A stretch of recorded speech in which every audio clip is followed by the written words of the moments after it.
la logique 2018 qui est de proposer des écrans panoramiques pour tous. Alors panoramique ou Infinity sur les Galaxy S, puisqu'on gagne aussi le côté incurvé, mais vraiment la logique va être de supprimer le bouton d'accueil pour proposer un écran plus grand qui passe au format 18,5/9 et qui est dans tous les cas en Super AMOLED.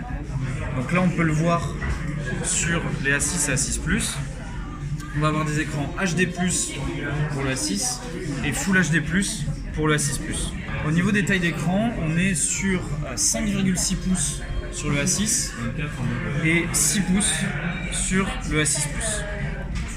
Voilà, vraiment les deux form factors, avec 3 différences majeures entre ces deux produits. La première, bien entendu, on vient de le dire, c'est la taille d'écran, puisqu'on passe de 5,6 à 6 pouces.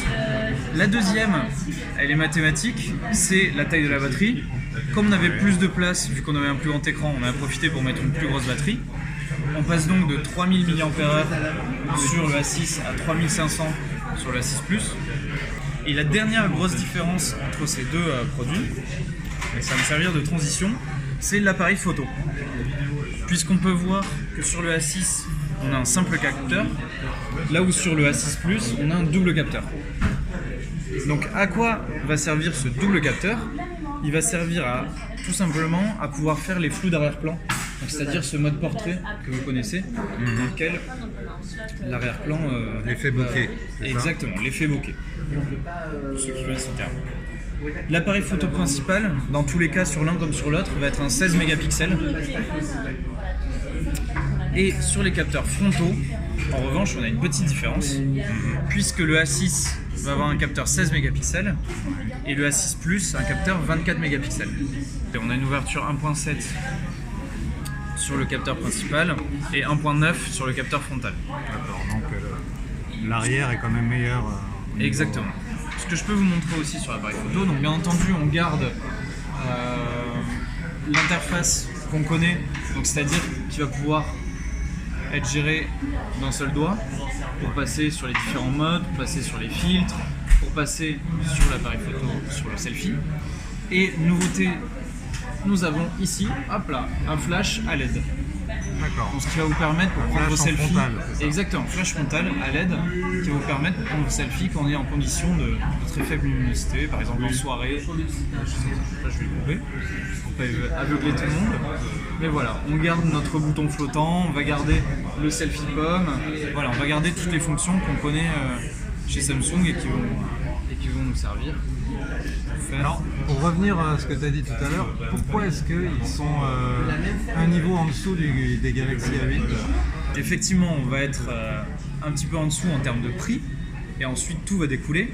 C'est-à-dire que le Galaxy A6 va être disponible à 309 € et le A6 Plus à 369 €. Okay. Donc forcément, il a fallu faire quelques compromis par rapport au A8, notamment sur la résistance à l'eau. Ça veut dire qu'il est plus résistant à l'eau, celui-là, il est plus IP68. Celui-là n'est pas IP68, tout à fait. On va avoir aussi du micro USB par exemple. Voilà, c'est plein de petites choses comme ça qui font que les A6 et A6 Plus ne sont pas un A8. D'accord. Effectivement, c'est un micro USB, on a toujours la prise jack et c'est un micro USB sur les deux. Oui, et on a toujours la prise jack et nouveauté, les A6 et A6 Plus sont compatibles Dolby Atmos via du coup un casque, puisqu'ils n'ont pas des haut-parleurs stéréo comme vous pouvez l'avoir le S9. Les deux sont double SIM. Et quand je parle de double SIM, je parle de double SIM plus micro SD. Mais c'est le dispositif de paiement mobile. Donc on peut voir ici. Je vais paiement mobile déverrouiller. Ouais. Et je vais avoir ma carte bleue ici. Hop là. Il suffit ensuite que je me logue en mettant mon empreinte. Et ensuite, il suffit de tapoter sur le terminal, comme on a l'habitude de le faire avec une carte bancaire NFC, et on va pouvoir payer.